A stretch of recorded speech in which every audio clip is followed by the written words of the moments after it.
Good morning, CMSD scholars and caregivers and everyone watching today. Today is July 1st, 2020, and Mrs. Gus and I are here today to talk to you about a very special woman by the name of Temple Grandin. So for the next 2 weeks, we are going to be talking about animals and humans and the relationship between the two and how absolutely extraordinary people have helped to make animals' lives better, but at the same time, how those animals also make human lives better. Remember Owen and Hachi? Yes.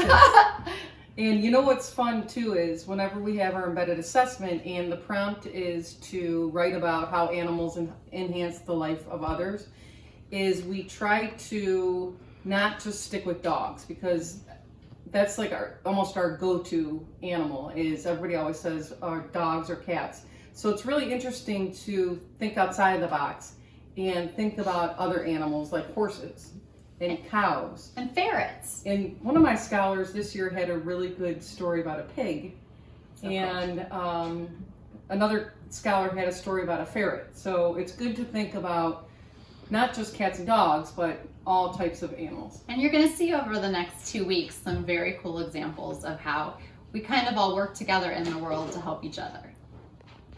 So today we're going to start with something called a probable passage. All right, so if you're a Scranton scholar, you know all about these. And if you're not, you're going to learn about them today. This is very cool. A probable passage is a pre-reading activity that activates background knowledge by introducing you to vocabulary that you will read in the passage. We are asking you to make connections between the vocabulary words and predict what information might be contained in this passage. So you're going to be using your inferencing skills and making some connections to real world objects and things that you know already. Okay, so these are the terms that we are going to be using today. Brave,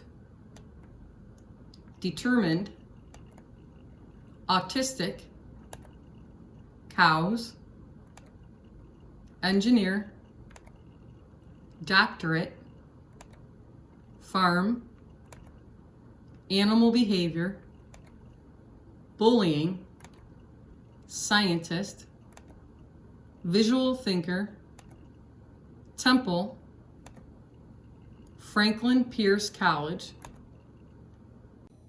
Okay, so in class, we usually have our scholars work with a partner or a small group, and we give them an array of terms that we know are going to be in the text that we're going to read. It can be fiction or nonfiction. So this can be used with any novel or any informational text. And when they get their words, they decide together where each term is going to fit on the plot diagram. So Mrs. Fisher and I are going to hold up the terms that you just saw, and we're going to decide where we think a term would go based on our different areas. So we have characters, setting, conflict, which is the problem, and the solution or the resolution. And then we're going to talk about these two ideas at the end. And remember, setting is where the story takes place, okay? Right. So we have autistic. So if you were in class today, where would you think autistic might go on the chart? This is a hard one. It's interesting because a lot of times our kids will put different groups will put things in different places, and it's very cool to hear them justify why they put it there. So, autistic. What about resolution? Why do you say resolution? Well, I think that it's going to be interesting to see just how it fits there, if it might fit there. All right, there we go. Okay. Animal behavior. Ooh, I think that might go in conflict. Okay. Maybe. And the only reason I'm saying that is because some types of behaviors can cause some problems. Totally. All right, doctorate. I have no idea what this means. That's what some of our scholars might be thinking. So we're gonna just throw this right on, what do we want to discover? So I'm gonna put this down here. doctorate. So when you're not sure, when you're thinking, I just don't understand this word, I've never heard of this term before, well, that's something you're going to want to learn about in the story or in the text. So I like that one. Okay, bullying. Definitely. All right, determined. Ooh. So if someone is determined, where would you put that? So I'm kind of torn because I feel like determination fits a character, but I also feel like determination might be a resolution. So this is where in groups you kind of go back and forth and you talk it out, but I'm going to say resolution for this one. All right. Okay. Temple. Oh, Temple. that's a tough one too, because that could be a place that you go to. Mm-hmm. However, it's capitalized. So that's going to tell us that it's a proper noun. So we are going to put that in Characters. Yep. That's the secret trick.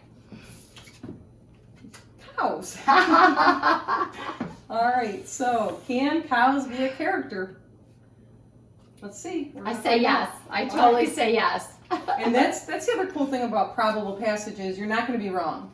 And after you read the text, you revisit the probable passage and see, oh, you know what? Cows didn't fit in characters. It fit in resolution. So that's what's fun about probable passage is that you're not wrong, and you always find out after where you could have changed some things. And it's so cool to see the difference sometimes of Yeah. where you started and where you ended. Okay, Franklin Pierce College. What do you think? Yep. Setting. Setting? That's a place. Again, look at the capital letters. And farm. That could fit in a couple different places. Yeah. However, I think it's pretty easy to say that that would go into setting. Okay, so this one, brave. All right, so I should not have capitalized that, by the way. pretend like And it's every lowercase. teachers are not perfect, so We're so not perfect. All right, so I think I'm going to put this under conflict. So think about maybe why being brave might be a conflict. Think about that. hey, engineer. Well, I've heard the word engine before. I'm just not real sure what an engineer does. So, do you think we should put it in what to discover? Yeah, I would. Yeah. Just to be sure. Yeah. Okay. Visual thinker. Ooh, that's a fun one. Now, this, yeah, and think, like, where would you put it? A visual thinker. What do you think? I don't know. I think I'd probably put that in to discover too. Because it's so unknown right now? Yeah. Yeah, I gotcha.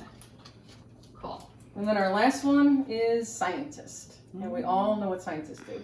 So I think this might, I think it could go in resolution though. Oh, it could go in resolution, it could go in characters, it could go in who knows. I'm just being hopeful and by putting it in resolution. I like the it. scientists solve the problem. Oh yeah, cool, right? Yeah. Perfect. Okay, All right. so this is how it works. All right, in class, then we'd go over this and all the different groups would kind of discuss it.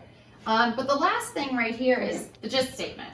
So what you then do, and this is kind of cool, is you take each piece of this and not knowing anything about the story, you come up with what is this story about based on where you put all these terms. And this is really cool because depending on where you put the terms, your idea of the story, your group's idea, can be totally different. So it's very cool. Okay, so in this week's lesson, you are going to learn about the amazing life and work of Temple Grandin, an autistic animal behavior scientist who changed the entire meat processing food industry through her unusual abilities to understand animals and to visualize designs for humane slaughterhouses. So Temple Grandin credits her autism as endowing with her unusual abilities to focus and to visualize solutions. As you learn about Temple Grandin, think about what it means to think differently, to break away from the pack and risk ridicule, to have an original idea and innovate. Think about your own style of innovation. All right, so now it's journal time. All right, grab a piece of paper. This is a very cool journal question. All right, when have you stepped outside the box? When have you brought a new idea to the table? When have you gone against the crowd, which is not always easy to do? Okay, so remember, as you're writing this out, you want to use complete sentences, you want details, you want great sentence structure, and you want to make sure that you're painting a picture in the minds of those who are reading it. You are showing them, but you're not telling them. Okay, so let's meet TG. As you watch 3 different videos, one of Temple Grandin being interviewed, one of her work in meatpacking plants, and one with the book's author, you will see an abundant evidence of originality. Both women, Temple and the author, have different minds from most people you see or meet in mainstream society. So when we say we have different minds, we talk a lot about left brain and right brain thinking, which we're going to analyze later on in our lesson. But think about the people in your life. Like maybe your grandma thinks completely different than your dad, or maybe your sister thinks completely the same as your mom, and you see some similarities. It's always interesting to see how different people learn, and that's what a lot of teachers do, and a lot of principals encourage us to use differentiation in the classroom so that we can adhere to what your learning style is. And nobody thinks the same all the time. Temple, this is for you from Brittany. The cowboy shirts. How many do you have? And is there any story behind them? Well, a lot of them people have given me. Like this one was a gift That is from beautiful. A lady that raises service dogs, and I've been given a lot of shirts. But when I first started out, I was just buying them out of the Shepherd's catalog. Now the Shepherd's catalog doesn't even have very nice shirts in it now. And people said to me, "Are you going to wear a gown to the Golden Globes?" And I said, "Absolutely not. I got a farmer's tan. I would look at, where it's just, it would be absolutely hideous. And no, just got to go to the Golden Globes and the Emmys. It's me. And I want to just let all the fashion snobs out there know that when I went to the Emmys, the shirt I had on my sister gave me, and it's an actual Ralph Lauren cowboy shirt."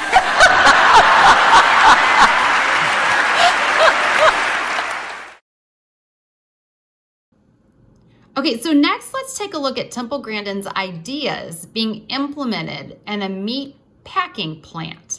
So this video is a tour of a beef plant featuring Temple Grandin herself.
I'm really glad the AMI is producing this video so you can see how a big plant works when everything is operating correctly.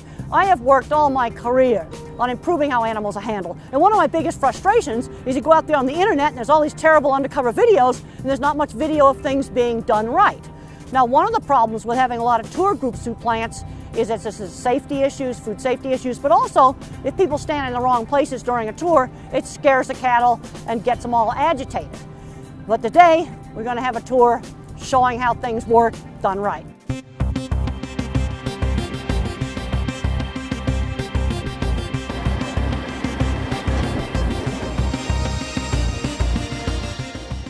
Cattle are offloaded as calmly as possible to minimize excitement and prevent slips and falls. If an animal falls down, it can get bruised, it can get injured. Non-slip flooring is essential to prevent slips and falls. Cattle are usually rested in the pens for several hours before they go up to the slaughter line. This allows them to settle down, calm down, and will make them easier to handle, and they can get a drink of water. It's important to fill the pens properly and have some room for the cattle to move. It's usually recommended to fill the pens about 75% full. That also gives you working space, so that when you go to bring the cattle out of the pen, they're not just pushing right up on the gates. When cattle become stressed and agitated shortly before slaughter, you get adrenaline released and you can get tough meat. One study showed that if you poke cattle with electric prods several times 5 minutes before slaughter, you get tougher meat. Longer-term stresses can cause dark cutters. Also, rough handling of animals can cause bruising. And if you have bruised meat, you have to trim the bruised meat away. It cannot be used for food. Keeping animals calm makes them easier to handle, it's more humane, it's safer for the plant employees, and it's just the right thing to do. After the animals have rested in the pens, they're brought up in small groups into the plant. Bringing up small groups of animals, that's really important. One of the biggest mistakes that people make when they handle livestock, both cattle and pigs, is taking up too large a group. And good animal handling requires more walking. You've got to walk more times back and forth between the yards and the chute system in order to move those small groups. But it's really important. In the meat industry, there's increasing concern about how animals are handled. The chute system in the plant is high solid size because there's a lot of activity around in the plant. And it's really important that they don't see that, because if they see that activity up ahead, they're not going to go. And you might wonder, why is the chute system curved? Well, one of the things that does is it prevents the animals, as they're coming out of the crowd pen, seeing the people further up on the line, seeing that activity. Animals also have a natural tendency to go back to where they come from. So when you're working them, you want to use that tendency to go back to where they come from. Livestock think in pictures, and they become distracted by just simple little things, like a hose on the floor, a coat on a fence. Okay, so our last clip is to understand the topic of different minds and how Temple Grandin illustrates the concept. Watch the interview with the author, Cy Montgomery, as she talks about Temple Grandin.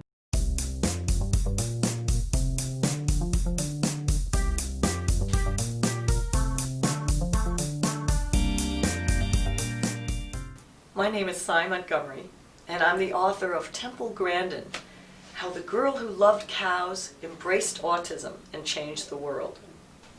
Well, most people who know my work either know me as a children's writer or as an adult writer, because I've written, I don't know how many are in print right now, but I've written 17. A couple are coming online very soon, and they're all about animals.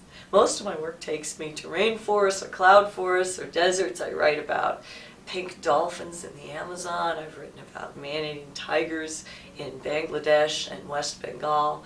I've written about my pig, Christopher Hogwood, who grew to 750 pounds and lived 14 years, dying of old age in his sleep. I wasn't going to eat him. I'm a vegetarian. My husband's Jewish. He was a very safe pig. So this book about Temple, it seems a little out of line with that, but it's not really, because it's all about different minds. So my work is kind of as a whole. Well, I just love Temple from the moment we first spoke on the phone. When I first called her after we negotiated this contract to do the book, I reached her answering service and she called me back. Well, you never knew when she was going to call you back. She happened to call back while I was playing one of my favorite CDs, which is The Calls of Frogs and Toads, which was quite loud. So I pick up the phone, and in the background there's all these frogs trilling, and it's the first time I've spoken to her. And I said, "Oh, let me turn down the frogs." And I get back, she's like, "Oh, nice CD." So I knew we would get along just fine.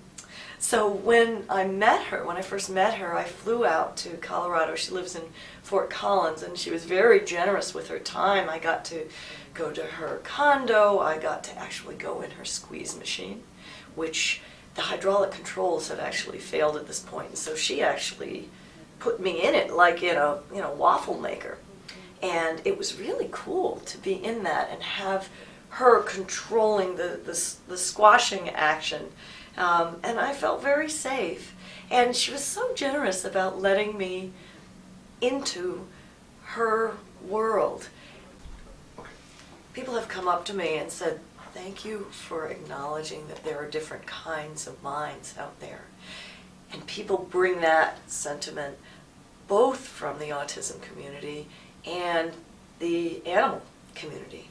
Because when you think of it, animals have different kinds of minds than the majority of the people who are in power. And their minds are very interesting too. And they bring to the world all kinds of wonderful gifts as well as those people whose minds are different because they might be on the autism spectrum, or they might have some other thing about their minds that makes them different. Different, but not less. And that's one of the big messages of the book, is to find your gift. We need your mind. If your mind is different, all the better. We need those differences to apprehend this world in a true and a complete way. What I'm working on now, I'm having a blast. I'm actually writing 2 books, one for kids, one for adults, and this is about octopus. And I've been working with the giant Pacific octopus at the New England Aquarium. I've learned to scuba dive, so I've met some octopus in the wild. And here's an animal whose mind is really very different. They're related to clams and snails, and yet they're very smart. They recognize individual humans, even when the humans are identically dressed. And this has been scientifically tested. They're really smart. They're able to work all kinds of puzzles. They can even get the cap off the Tylenol extra strength pain reliever bottle, which many PhDs cannot do. They solve problems beautifully. And yet their brains are wrapped around their throat, and 3/5 of their neurons aren't even in their brains, they're in their arms. So here is a really interesting mind to explore, and I'm having a blast. Not to mention that they're the most expressive animals. I mean, all the stuff that I've written pales compared to the way they can express themselves. They can change color, they can change shape, they can look like almost anything. I mean, if I were that expressive, I think I'd be a Nobel laureate right away.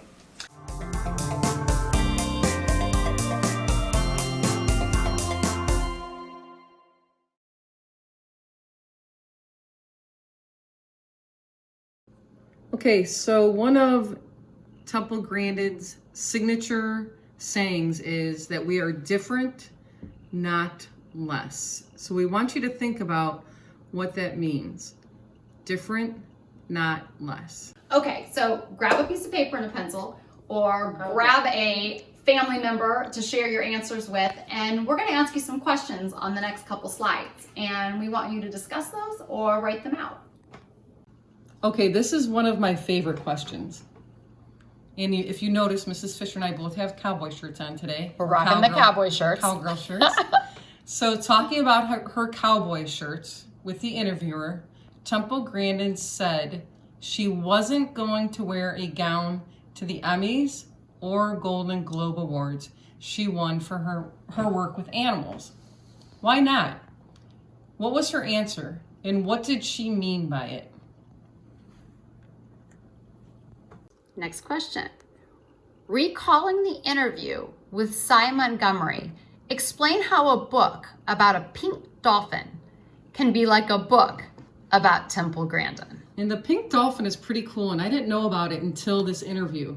And I didn't know about it last year when we were analyzing Temple Grandin, but I think you're going to get a kick out of this next clip. It's a very cool clip.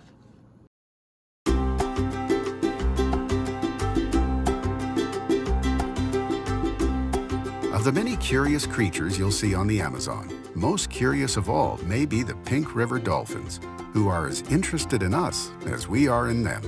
Of the world's 5 species of river dolphins, the pink Amazonian dolphins are the largest and most intelligent. And no, that bump on their head is not their brain, but an organ that helps them move about and communicate through echolocation. The dolphins are usually gray when born, but take on various pinkish hues as they age. They're often solitary, but also travel in small pods.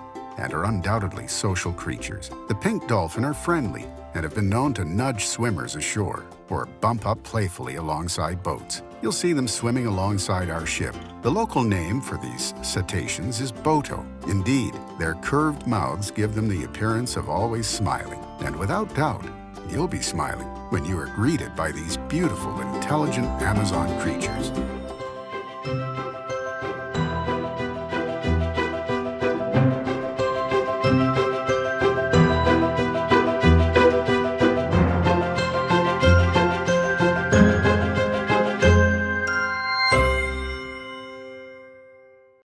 So we'd like you to use 3 words to describe what it was like to be in the squeeze machine for Cy Montgomery.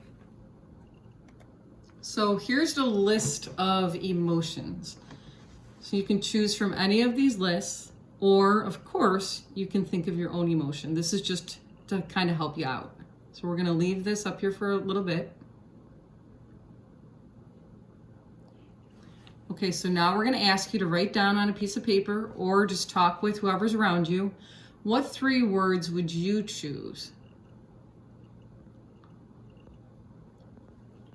We have a very cool activity for you. All right, so you're going to be making a list. So right now, we are going to be making a list of things we see in the room. And we want you to add as many items as possible to your list of things that you see in the room. All right, if there's more than one person in this room with you, each of you create your own lists. Okay, so on our laptop, we were gonna set the timer for 15 seconds, and we're both gonna make our list, and then we're gonna trade our list with each other, and we're going to see how many things we can remember that we wrote down. So you can do this for 15 seconds, 30 seconds, a minute. It just depends on you guys. All right, so ready? Let's go. All right, Go. All right, time's up. Okay, hold it up.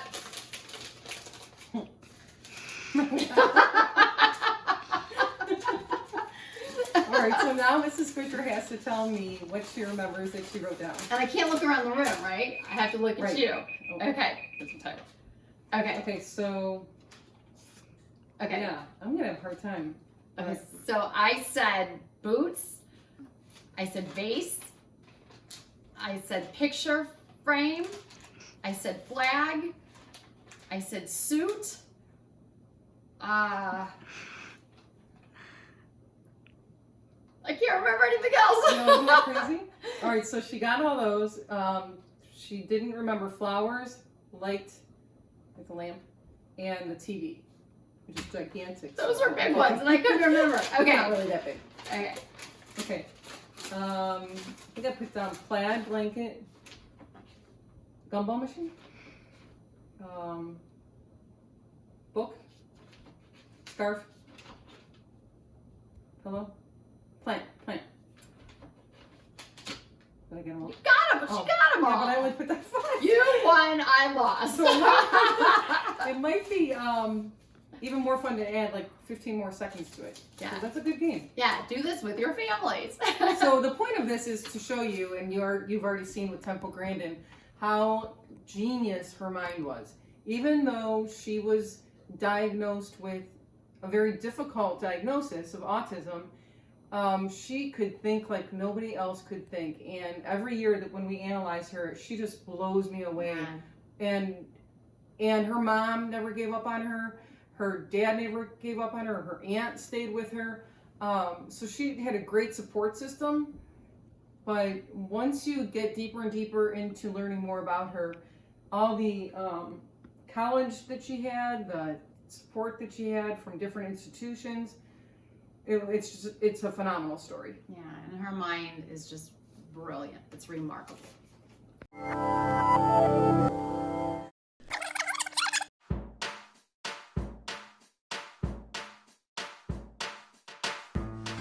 I read about someone who tested a piece of equipment in their head for many days to see if it was working.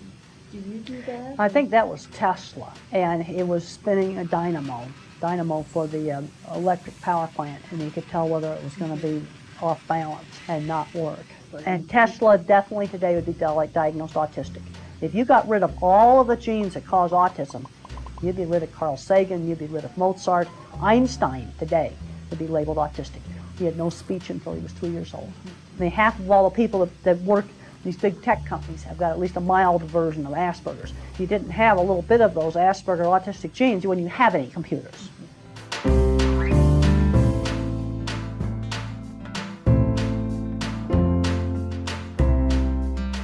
I just loved flying things. When I was a child, I loved model airplanes that flew. I loved kites. If it flew, I liked it. And then when I got into high school, it was horses. Horses, horses, and more horses.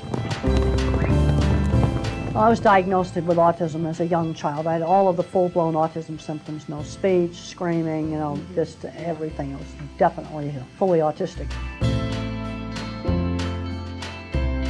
Now, my brain is visually indexed. I'm basically totally visual. I mean, everything in my mind works like, a search engine set for the image function, and you type in a keyword and I get pictures. And it comes up in an associational sort of way. And I want you to give me some keywords, and don't give me something common like house or car, because everybody can visualize that. Alfalfa. Well, I saw a field of hay. Now I'm seeing bales of hay over where Mark's horses are. And I go, oops, that's grass hay, that's not alfalfa. Now I'm down at the zoo, and they used to feed alfalfa hay to the antelopes, and Nancy used to complain it was way too rich. But okay, you're wondering how did I get from alfalfa to Phoenix Zoo? Okay, it's associational. There is a logical progression there. I've designed handling facilities for all the major meat companies. Half of the cattle in this country, when they go to a meat plant, they're handled in a center track restrainer system that I designed. And my first big breakthrough was when I designed dip vat systems, and they worked really, really well. Like Beef Magazine, all the cattle magazines were there, and one of them called it a work of art. I mean, I was just so happy. People, being autistic, thought it was really weird, but my stuff worked. I started doing my livestock handling class. I also guest lectured on humane slaughter methods, cattle handling, meat quality things, livestock behavior for the veterinary college. And my students in my class actually have to draw drawings. One of the interesting things I have found is that there are some students that absolutely can't draw, that have learning problems, and I can tell by looking at the drawings. Because, okay, instead of just drawing nice half circles, they've got us all over the place. I just had a student this year in my class, her drawings were really horrible. We're asking a student, so what are you seeing? She says, well, I see just waves. And I asked her if she hated driving at night, hated fluorescent lights, yes. Print jiggle on the page, yes. I suggested she go out and try on some different colored sunglasses, and she went out and got some little pink sunglasses, and her economics grade went from a B to an A because now she could see the charts. Cheap sunglasses, a simple intervention. Nobody knows why they work, but they do. And it's kids flunking out of school that don't need to. That's the thing that's so disgusting. And the only reason I know about this is because of the autism community. One of the big concerns I have right now is getting people on the spectrum into good careers, computer science and stuff like that. As an autistic person, I am what I do more than what I feel.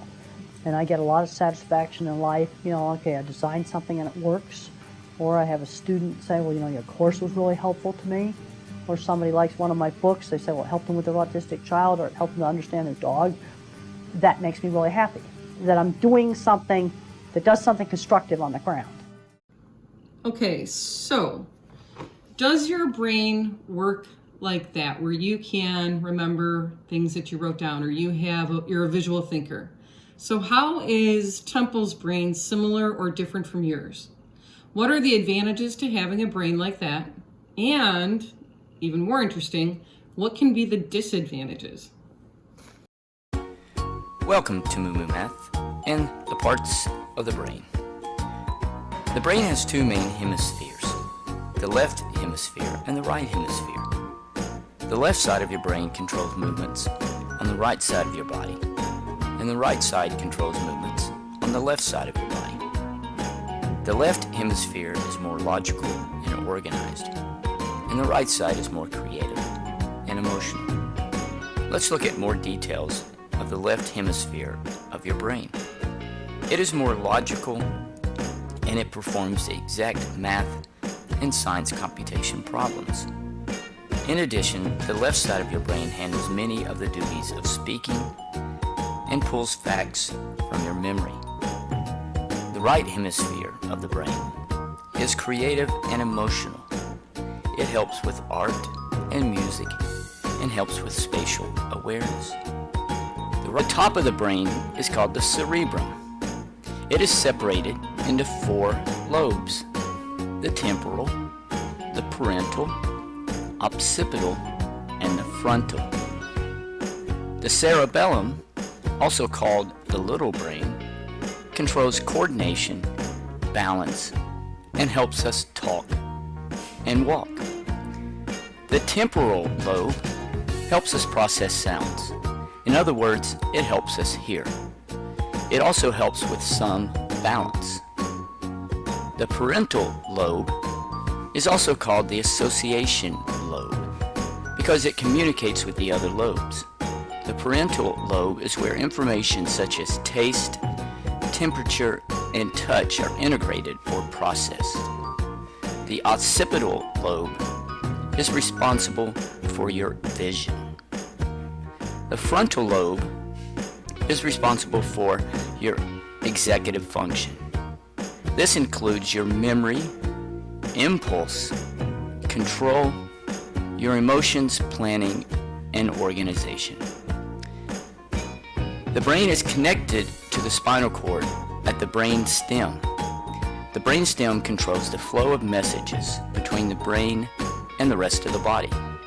It also controls very basic functions such as your breathing, heart rate, and your blood pressure.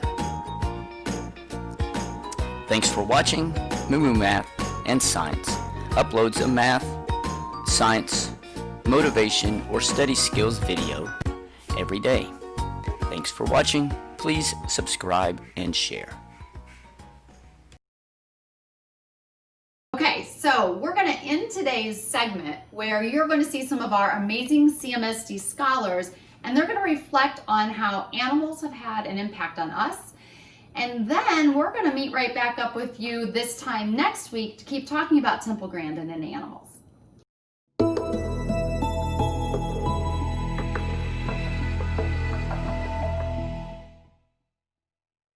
This is Romeo and Carrie, an instructor here at Fieldstone Farm Therapeutic Riding Center.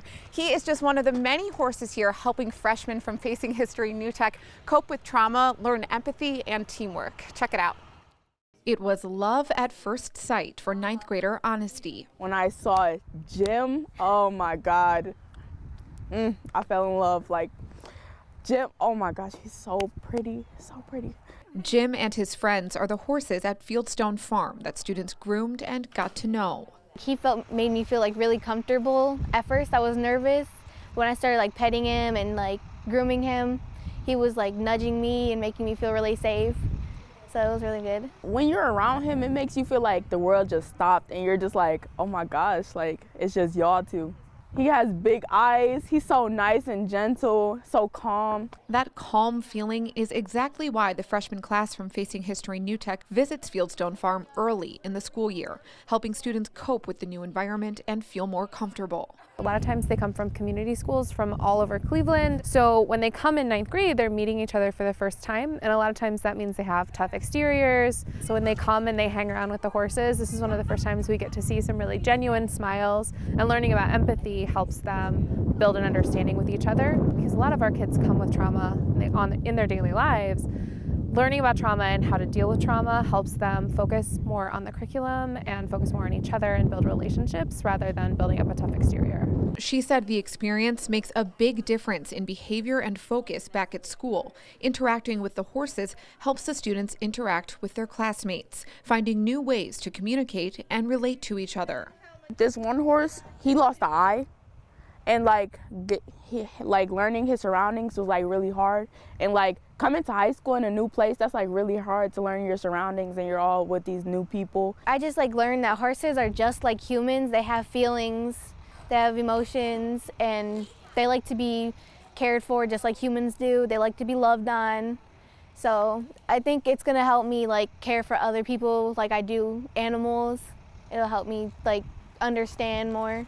To help them understand more, instructors guide the students through their activities, like grooming, team building, and leading the horses. We talked about the breathing and relaxing and watching the communication with the horse. What's the horse thinking? What's the horse feeling? And they could kind of empathize with the horse taking a deep breath and relaxing. Similar programs at the farm are offered to veterans suffering from PTSD and many other people dealing with disabilities and emotional challenges. Facing History brings ninth graders here every year, and the staff says it's always rewarding. They come in a little stressed maybe, but they all come out breathing and feeling a sense of accomplishment. We're just so happy that our horses can help people in just so many different ways. And they leave a lasting impact. For many students, it was their first time being around a horse or visiting a farm like this, but they certainly don't want it to be their last. Some are even applying to be volunteers. I'm going to go home, sign the application, and if I could, I would come here every day. I'll come on Saturdays if they need me to. I'll come, yeah, any day. There are 36 horses here, and Fieldstone Farm helps more than 1,300 students all across Northeast Ohio every year. Reporting from Fieldstone Farm Therapeutic Riding Center with Romeo here. Can I be your Juliet? With Romeo and Carrie, Shannon Cantner, CMSD TV. Good morning. This is a lesson on probability. It is one of the Common Core standards, which will focus on investigating chance processes and develop, use, and evaluate probability models.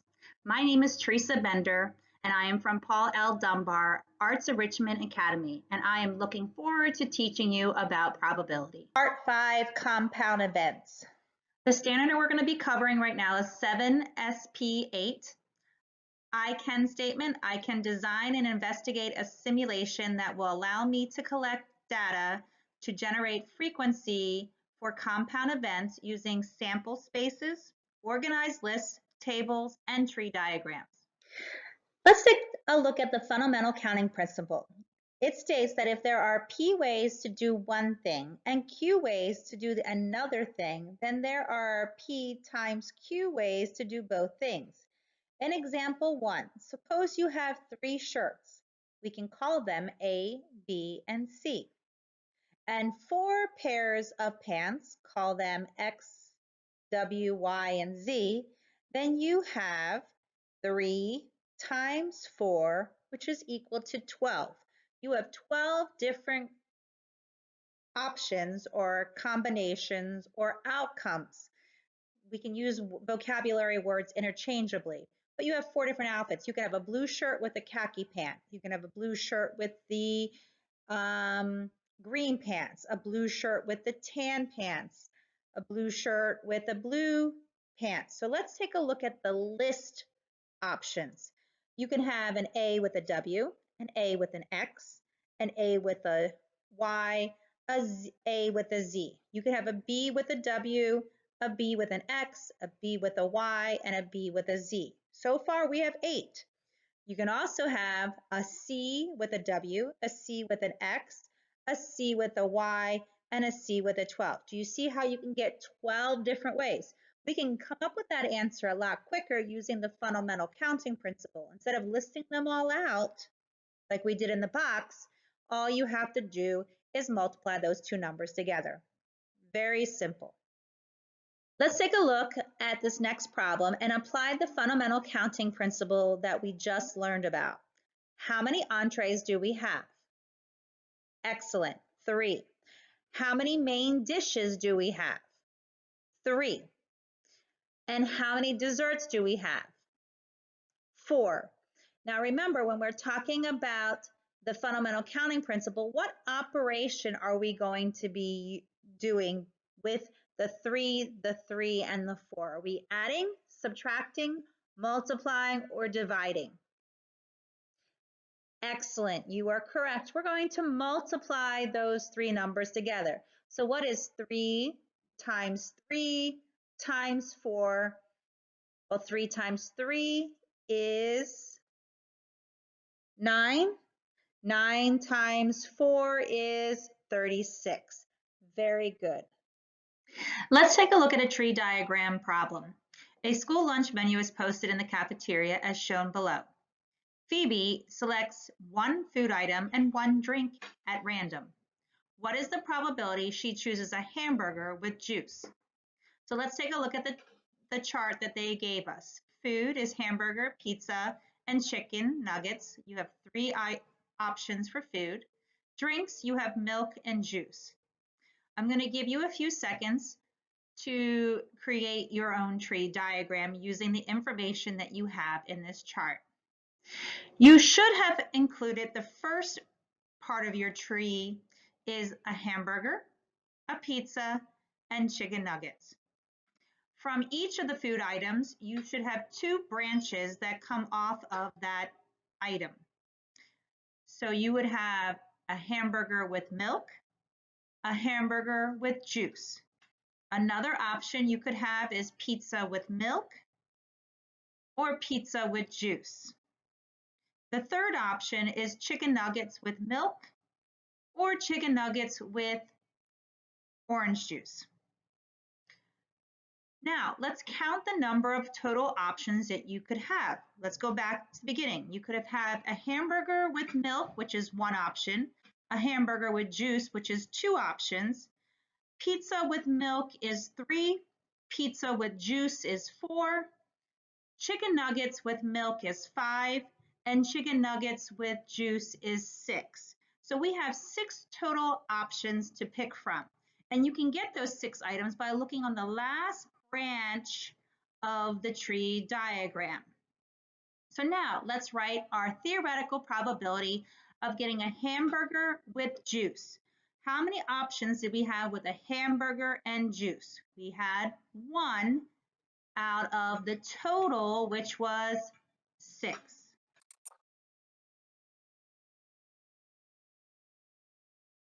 Let's take a look at this next question. You spin the spinner twice. Find the probability of the event. Spinning a 3, then a 4. So when you're looking at this problem, the first thing you need to do is set up what are we looking for first. We're looking for the theoretical probability of getting a 3. Well, how many 3s do we have on the spinner? Excellent. We have 1 out of a total of how many? 6. So our first ratio is 1/6. We put that to the side, and now let's work on the theoretical probability of getting a 4. How many 4s do you have on the spinner? Excellent. You have 1 out of a total of 6. So our next ratio is 1/6. You're going to take the theoretical probability of spinning a 3 and the theoretical probability of spinning a 4, and you're going to multiply those two ratios together. So you're going to multiply 1/6 times 1/6. Remember, when we multiply fractions, we're multiplying across. So what is 1 times 1? 1. And 6 times 6 is 36. So we have 1/36. Next question, spinning a 2 and then a number greater than 2. So the first one's easy. What is the theoretical probability of getting a 2? Well, how many 2s are on the spinner? We have 1. How many total are on the spinner? 6. So our first ratio is 1/6.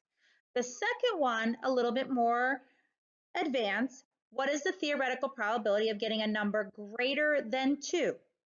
How many numbers are greater than 2 on that spinner? Well, 3, 4, 5, and 6 are all numbers greater than 2. Remember, it doesn't say 2 and greater, it just says greater than, so 2 cannot be included. So there are 4 numbers out of 6. Well, 4/6 can be simplified to what? 2/3. Now, when you are comparing these compound events, make sure you are using the most simplified ratio. So you're going to take the theoretical probability of getting a 2 and the theoretical probability of getting a number greater than 2. So you're going to take the ratio 1/6 times 2/3. Remember, multiplying fractions, we multiply across. What's 1 times 2? 2. 6 times 3, 18. Now 2 over 18 can be simplified to what? 1 over 9. Very good. Last problem here. Describe the likelihood of splitting an odd number and then an even number. So let's look at our spinner. What numbers are odd? That is correct. A 1, a 3, and a 5 are all odd numbers. That's 3 out of a total of 6. Well, the ratio 3 over 6 can be simplified to 1 over 2. Now, put that aside. Now, let's look at the theoretical probability of getting an even number. How many even numbers are on the spinner? Well, you can add 2, 4, and 6. So 2, 4, and 6, that means there's 3 numbers out of 6, which is 3 over 6, and that ratio can be simplified to 1/2. Remember, when you're taking the probability of getting an odd number first and then an even number, you need to multiply those two ratios. So you're taking 1/2 times 1/2. Remember, multiplying across, you get 1/4. Excellent job. Now let's take a look at this problem with replacement. Gary's supply box contains 5 pencils, 6 pens, 3 glue sticks, and 1 marker. Gary reaches into the box and randomly selects one item. He replaces it and then randomly selects another item. What is the probability that Gary selects a glue stick both times? So when they mean replace it, they mean putting it back into the bag. So you see it, you record it, and you put it back into the bag. Let's highlight what is important in these sentences. He replaces it, should be underlined. And then what are the outcomes we're looking for? Gary selects a glue stick both times. So the first time he selects a glue stick, and then the second time he selects a glue stick. Now we need to find the total number of supplies. Let's go back and count. We have 5 pencils, 6 pens, 3 glue sticks, and 1 marker. Add them all up, and that equals a total of 15. We need to find the theoretical probability of getting the first glue stick. So let's go back and see how many glue sticks do we have in the problem. We have 3 glue sticks, and the total is 15. So our ratio will be 3 over 15, which can be simplified to 1 over 5. Then we need to find the theoretical probability of the second glue stick. How many glue sticks do we still have in the bag? We have 3, and our total is still 15. So 3 over 15 simplifies to 1/5. Now we need to combine the theoretical probability of getting the glue stick the first time and the glue stick the second time. So we take both our ratios, 1/5 times 1/5, and our total is 1/25. Now we're going to take the same problem that we just saw in the previous slide, but we're going to change it and make this a without replacement. So let's read the problem. Gary's supply box contains 5 pencils, 6 pens, 3 glue sticks, and 1 marker. Gary reaches into the box and randomly selects one item. He does not replace it, and then randomly selects another item. What is the probability that Gary selects a glue stick both times? So let's go back in and highlight two key sections that we should highlight. The first, he does not replace it. And the second, what are we looking for? What are the outcomes we're looking for? Gary selects a glue stick both times. So the first thing we have to figure out is what is the total number of supplies? Well, let's go back to our problem. We have 5 pencils plus 6 pens plus 3 glue sticks and 1 marker, which totals up to be 15. The next part, we have to identify what is the outcome we're looking for. So the theoretical probability of getting a glue stick the first time is 3 over 15. 3 represents the number of glue sticks, and 15 represents our total, which can be simplified to 1/5. The probability of getting a glue stick the second time, well, that changes it because we never put the glue stick back in. So how does that affect our problem? So instead of having 3 glue sticks, we now have 2. And instead of our total having 3, it now has 2. So our total changes from 15 to 14.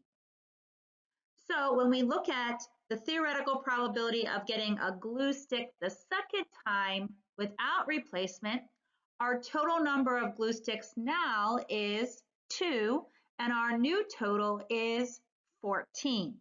So 2 over 14 can simplify to 1/7. So now let's put this whole thing together. What is the theoretical probability of getting glue the first time and getting glue the second time? We combined our two ratios. The first ratio, 1/5. The second ratio, 1/7. And when we multiply across, we get 1/35.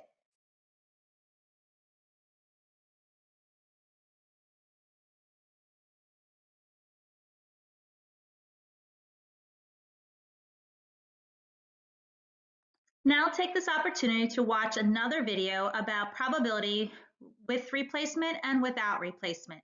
Hope you enjoy it. Let's take a moment to review the difference between replacement and without replacement. Replacement is independent of each other.